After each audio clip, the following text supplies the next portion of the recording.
우리들은 남이 행복하지 않는 것은 당연하게 생각하고 자기 자신이 행복하지 않은 것에 대해서는 언제나 납득할 수 없어 한다. 나 이름 안진진. 나이는 25. 가족은 어머니와 남동생 1명.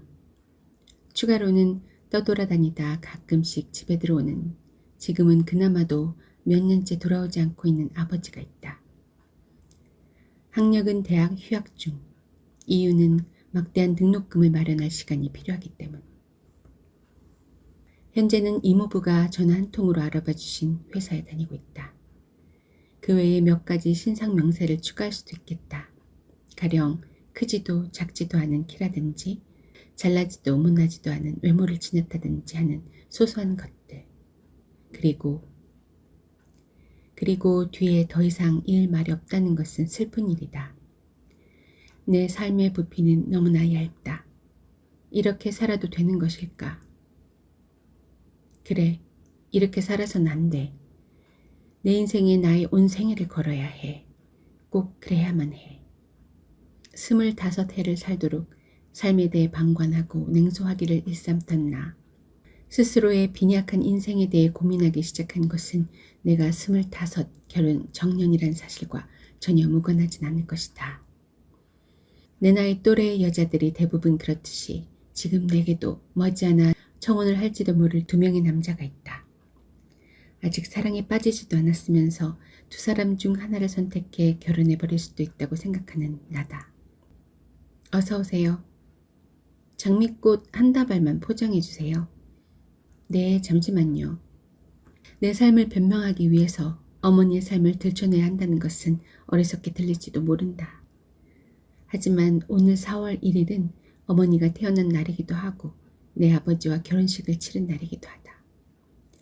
49,000원입니다. 마음에 드세요? 네, 예쁘네요. 저기 청담동으로 가주세요. 나는 택시기사에게 역촌동이라고 말하는 대신 청담동이라고 말한다. 역촌동 집에 있을 내 어머니는 일란성 쌍둥이로 태어났다. 어머니와 이모는 얼굴도 같았고 성격도 같았고 하다못해 학교 성적까지도 똑같았다고 한다. 도저히 따로 떼어 생각할 수 없는 한 사람.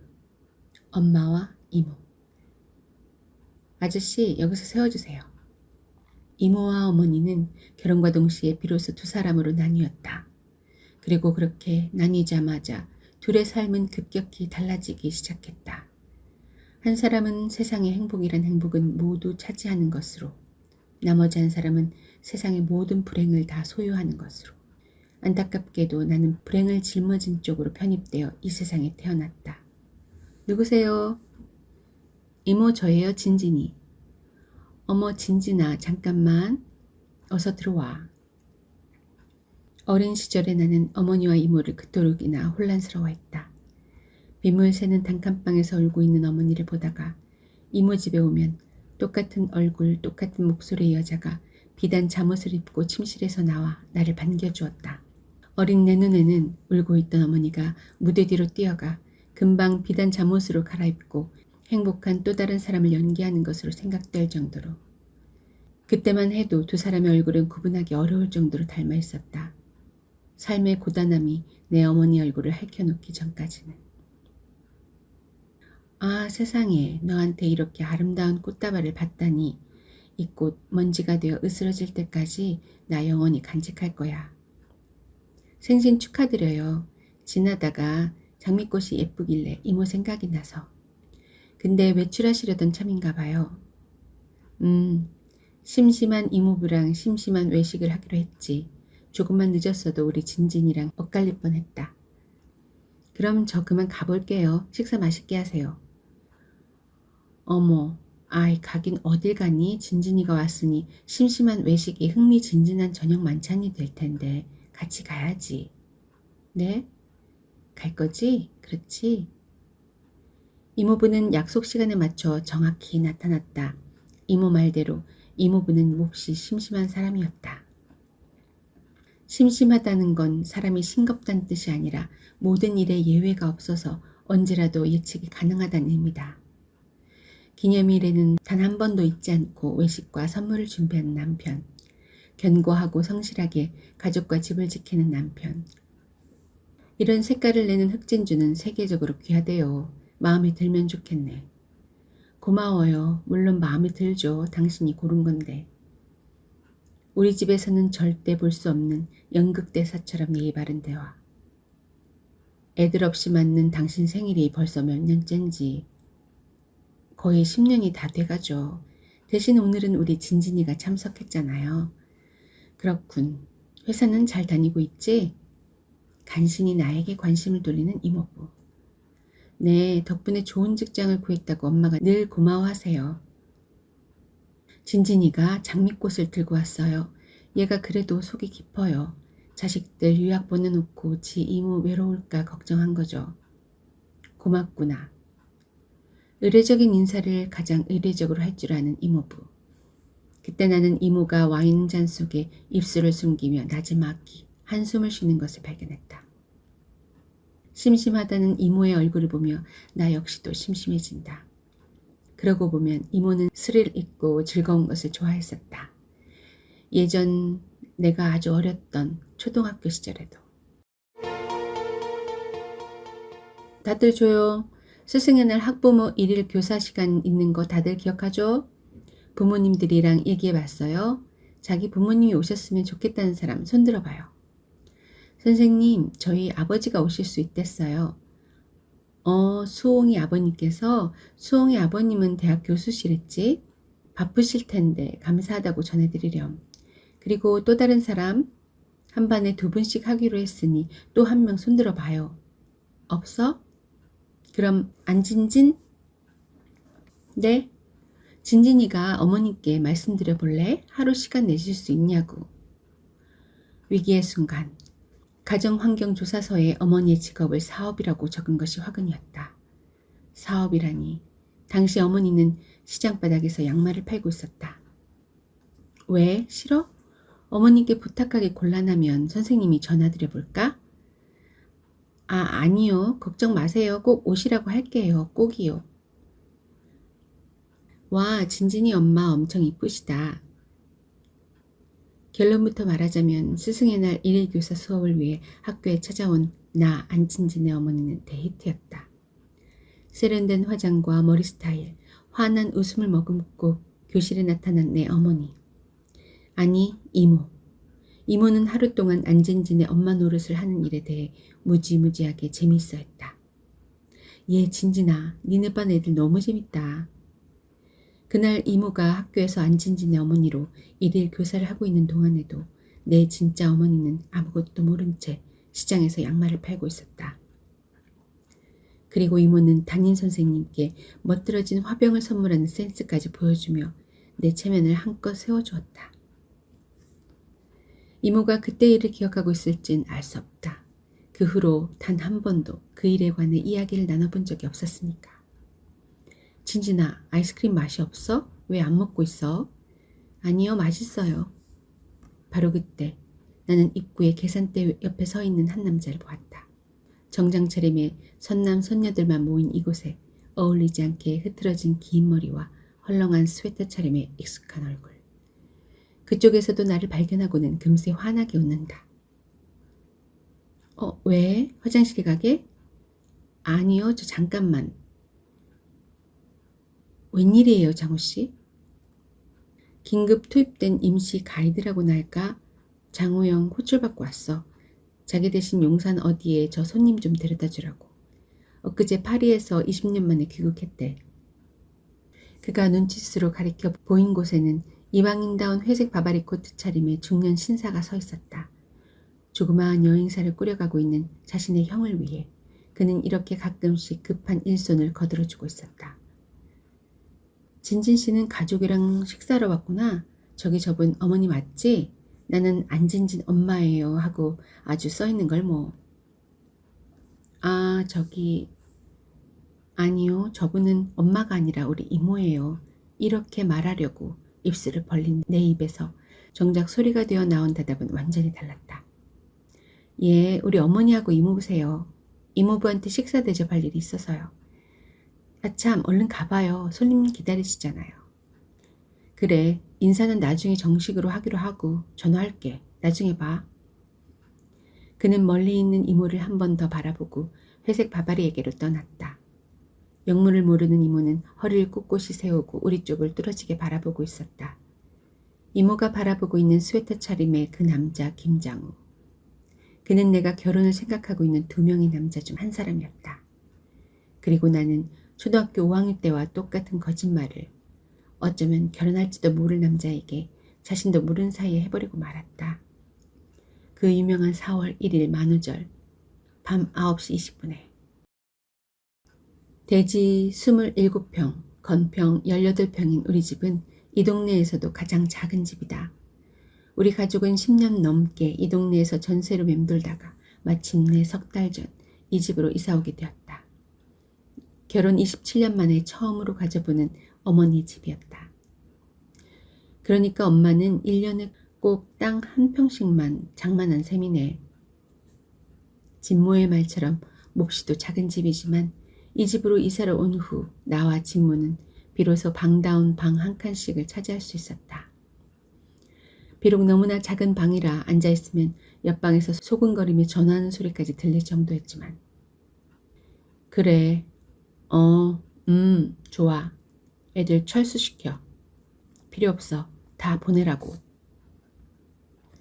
쟤는 아직도 정신 못 차리고 최민수 흉내내고 있네. 이럴 때일수록 조용히 엎드려 있어야 한다고 내가 그랬지? 절대 실수는 용납 못한다. 그래. 애들 단속이나 철저히 해. 알았어. 끊어. 나야. 그래. 오늘 못 나가서 미안해. 그럴 일이 좀 있었어. 그래, 다시 연락할 테니까 기다려. 잘 자. 알았어. 나도 그래. 아우, 위아래도 없어. 나 없는 새에 엉망이 돼버렸더라고. 손 좀 봐줘야 할 놈들이 한둘이 아니야. 조직의 보스 노릇 아무나 하는 건 줄 알아? 이번에는 감미로운 목소리. 아무래도 새 여자가 생긴 듯하다. 게다가 대놓고 조직의 보스 운운하는 걸 보니 이번 여자는 그냥 여자가 아니라 보스의 여자인 거다. 아니, 아닐 수도 있다. 여자가 먼저고 보스가 나중일 수도 있는 거다. 진모는 여자 때문에 조직을 만드는 만행도 충분히 저지를 수 있는 아이다. 그렇다면 나는 내 인생을 탐구하기 위해서 내 남동생의 인생도 가끔 들여다볼 필요가 있다는 것을 느꼈다. 그런다고 크게 달라지진 않겠지만. 뭔 일? 너 또 여자 생겼니? 생겼어. 이번엔 긴장 안 해도 돼? 고등학교 1학년 때 이미 여학생하고 사단을 일으켜 퇴학당할 만큼 시작부터 화려했던 진모였다. 여자 어머니가 달려와 포악을 떨며 집안을 발칵 뒤집어 놓질 않나. 덜 떨어진 여자의 하나가 어머니 시장까지 쫓아와 며느리로 살게 해달라고 괴롭히질 않나. 당장 떠오르는 큰 상권만 해도 5손가락이 모자랐다. 군대법 3년 먹으면서 말이야 누나. 나 한 가지 결심한 게 있어. 안진모라는 놈의 질을 높이자. 사회에 나가면 이제 하나를 가져도 제대로 된 것을 가지자. 그래서 이번엔 아주 괜찮은 여자를 골랐니? 애는 썼는데 저기 잠깐 귀 좀 빌려줘봐. 알아? 알긴 알지. 근데 뭐 걔가 그 집 딸이라도 돼? 그 재벌이 외삼촌이래. 놀라운 일이지? 처음엔 애들 시켜 뒷조사를 해봤지. 근데 틀림없더라고. 그럼 이번에는 네 여자 문제로 엄마나 내가 속 썩을 일은 없겠구나. 하긴 그런 아가씨를 우리 진모가 함부로 버리겠니? 걘 엄청 착하거든. 비둘기. 그래, 꼭 찬비를 맞고 떨고 있는 비둘기 같아. 사랑이란 사랑에 빠지지 않으려고 아무리 결심해도 내 마음대로 되지가 않는 거야. 사랑이란 그런 거라고. 알아? 그 비둘기 같은 애가 조폭 두목이 좋대? 와, 어떻게 알았어? 아이 좀 그래. 강심장 비둘기라고나 할까? 세상에서 제일 멋있어 보이는 게 조폭의 보스래. 요즘 여자들 다 그렇다니까. 요새 히트치는 영화들 좀 봐. 다 조폭 얘기야. 조폭이 우상이라니까. 조폭 이야기를 하는 진모는 사뭇 들뜬 표정이었다. 비둘기 한 마리뿐만 아니라 세상이 진모에게 조폭을 추천하고 있는 줄은 진작 몰랐다. 언제 그렇게 돼버렸을까? 나도 모르는 사이에 세상이. 일요일 아침 엄마와 진모가 일찌감치 나가고 나는 텅 빈 집에서 홀로 밥을 먹는다. 그래도 나쁘진 않다. 적어도 1시간 안에 나를 찾는 전화벨이 울릴 것을 알고 있으니까. 물론 두 남자 중에 한 사람일 테지만 누가 될진 나도 알 수 없다. 나는 두 사람 모두에게 일러두었다. 어제 토요일은 야근. 만날 생각 있으면 일요일 오전에 연락해 라고. 나는 아직 내가 누구를 원하는지 잘 모르겠다. 하지만 이것은 아주 중요한 일이다. 나는 내 인생에 나의 온 생애를 걸기로 이미 결심한 상태였고 결혼 상대를 정하는 것은 무엇보다 신중해야만 하니까. 그래서 나는 내가 누구를 원하는지 알 때까지 당분간 관망하기로 결정했다. 이것이 내가 두 남자에게 정한 법칙이었다. 그러므로 누구 한 사람을 선택해서 미리 주말 약속을 할 수는 없는 노릇이었다. 과연 둘 중 누가 먼저 전화를 걸어올 것인가. 여보세요? 아, 진진씨, 접니다. 안녕하셨어요? 진진씨라고 부르는 이 사람은 나영규다. 김장우였다면 안진진 이렇게 불렀을 거다. 지금 나오실 수 있죠? 날씨가 아주 기가 막혀요. 어디로요? 20분 후에 진진씨 동네 지하철역 앞으로 나와 계시면 제가 차로 마중 갈게요. 알았죠? 지금 바로 출발합니다. 잠시 망설였다. 집에서 지하철역까지는 천천히 걸어도 15분. 지금 나가서 기다릴 수도 있지만 뭔가 많이 찜찜하다. 괜히 준비에 공을 들이면서 시간을 지체해본다. 포기하고 일어서려는 순간 거짓말처럼 울리는 전화벨 소리. 여보세요? 안진진? 마침 있었구나. 안진진. 김장우였다. 운명은 두 사람에게 5분간의 시차를 두었다. 나는 이 운명을 확인하기 위해 지하철역으로 달려가지 않았다. 있었죠. 그럼 기다릴래? 지금 나오면 1시간 후쯤 진진이 동네에 도착할 수 있을 거야.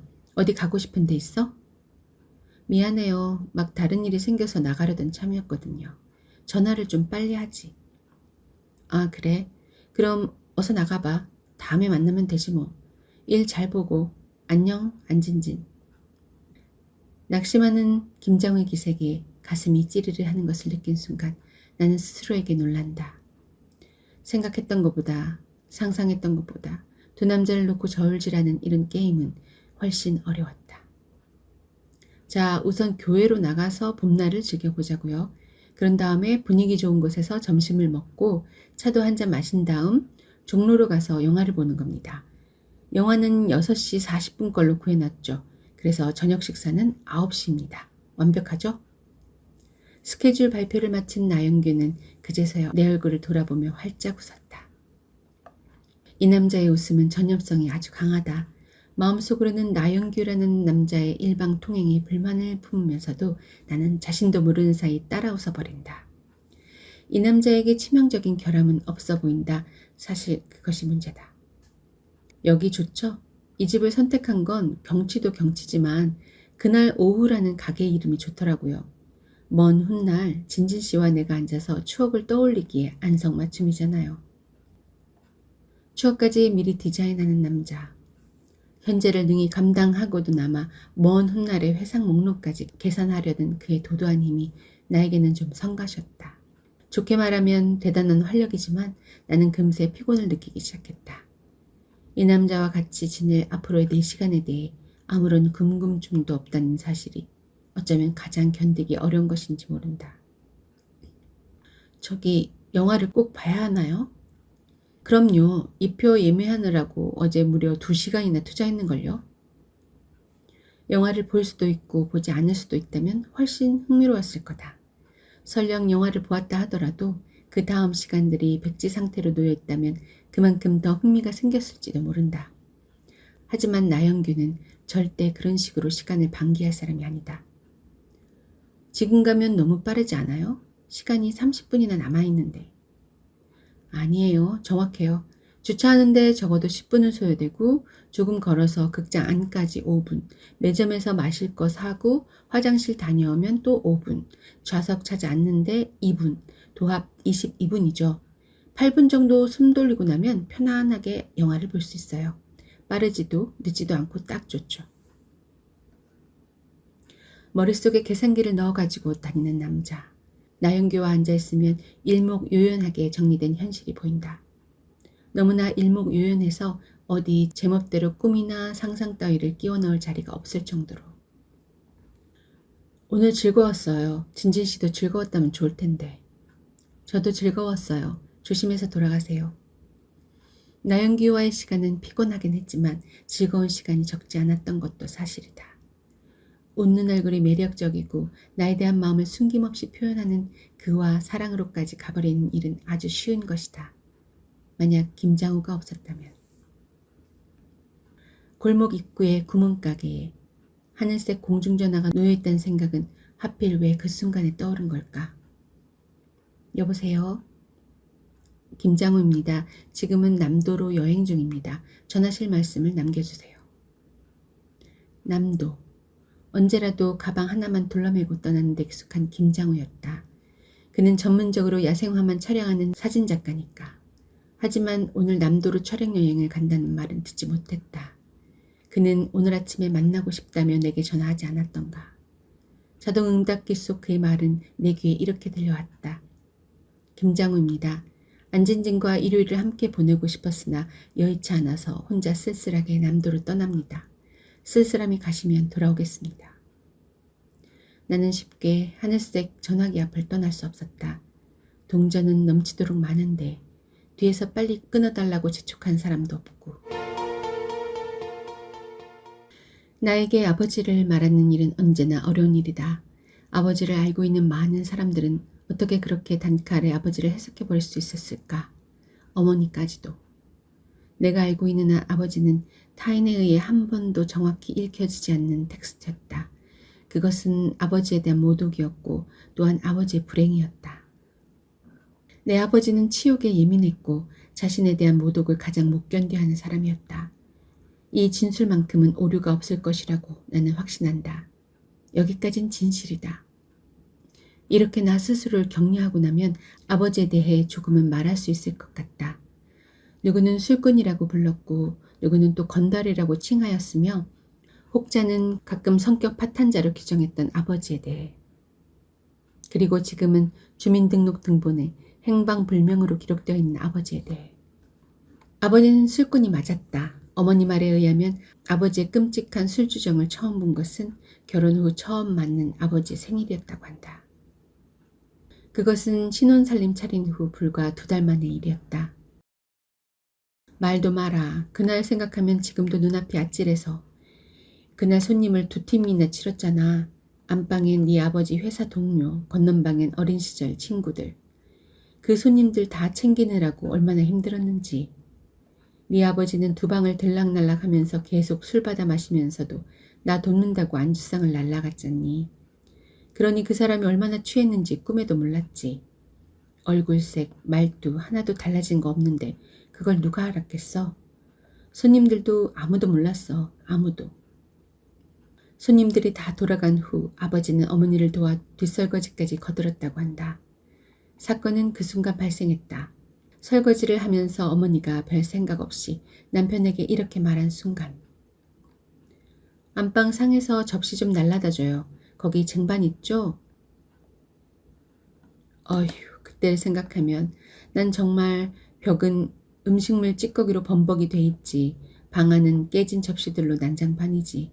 내가 얼마나 놀랐겠어. 기가 막혀서 멍하게 서 있는데 갑자기 눈앞으로 잡채 접시가 날아오는 거야. 정확히 내 머리를 겨냥해서. 어휴, 그거 어떻게 피했는지 난 기억도 안 나. 그냥 냅다 달렸지. 신발도 못 신고 거리로 뛰쳐나갔다니까. 그렇게 달려서 어머니가 도착한 곳은 외갓집이었다. 아버지는 그곳에서 어머니를 데려오기 위해 1달 동안 매일같이 외갓집 문 앞에서 빌어야만 했다. 1달 만에 마음을 풀고 돌아온 어머니에게 아버지는 흐느껴 울면서 말했다. 당신이 접시를 날라오라고, 그것도 쟁반에 담아놓으라고 말했을 때 갑자기 뭔가 내 몸을 쇠사슬로 칭칭 동여매는 것 같았어. 참을 수가 없더라고. 안방 벽들이 나를 가두는 감옥 같았고 달려온 당신은 간수 같았어. 당신은 몰라 그 천막이 얼마나 무서웠는지. 당신도 참 앞치마 두르고 설치는 간수도 있어요. 자신의 미래가 어떻게 헝클어질 것인지 짐작조차 못하고 있던 어머니는 흐느껴 울며 회개하는 남편이 가여워서 이렇게 위로했다. 그러나 아버지는 그해 6월 이후로도 술만 마시면 거침없이 적시를 날렸고 술꾼이었던 아버지가 다음 단계로 건달이 되는 것은 아주 당연한 수순이었다. 다니던 회사를 그만두고 친척들이 소개해준 일자리도 모두 때려치우고 빌린 돈은 술과 도박으로 탕진하고 더 이상 누구의 도움도 불가능하다는 걸 깨달은 어머니가 시장에 좌판을 벌이고 양말을 팔기 시작하면서 아버지의 건달 생활은 안정적으로 무르익어 갔다. 여기도 없고 어디 베개 속에 있나? 진진아, 가서 베개 좀 가져와 봐. 네. 아, 그래. 찾았다. 어떠냐, 진진아? 어머니가 열심히 장사해서 모아둔 돈을 각고의 노력 끝에 찾아냈을 때 기뻐 날뛰던 아버지의 모습을 난 선명하게 기억하고 있다. 하긴 어린 나도 아버지를 도우며 환호작약했으니 우리 부녀는 다같이 천진난만했다고나 할까. 게다가 아버지는 노획물을 혼자 차지하고 시치미 때는 나쁜 사람이 아니었다. 자, 너 반쪽 그리고 나 반쪽. 안진진, 우린 지금 비밀을 나눈 거야. 아주 많은 시간이 흐른 후에 네 거하고 내 것을 맞춰봐야 하니까 잘 간직해야 돼. 이 두 개가 딱 맞아야 우린 서로를 알아볼 수 있거든. 그럼 이 돈을 반으로 찢어야 돼? 아니. 돈은 찢는 게 아니라 쓰는 거야. 뭐 그건 네 맘대로 쓰면 돼. 그럼 뭘로 맞춰봐요? 여기 있잖아. 절대 잃어버리지 않고 항상 갖고 다니는 거. 이 손. 자자, 이리 대봐.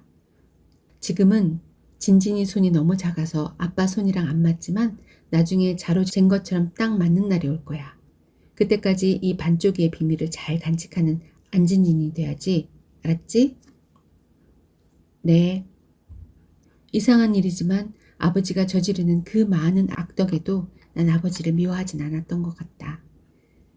그 후 점점 집을 비우는 날이 잦아지고 돈이 떨어져도 아버지가 돌아오지 않는 날이 길어졌어도 나는 학교에서 돌아와 불현듯 현관 앞에 앉아있는 아버지를 발견하면 가슴이 쿵쿵 뛰곤 했었다.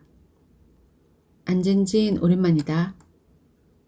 그렇게 아버지는 불쑥 돌아왔다 나가기를 반복했고 진모와 나는 내성이 생겨 더 이상 아버지를 기다리지 않게 됐으며 어머니는 점점 더 씩씩해져 점차 이모와는 아주 다른 사람이 되어갔다.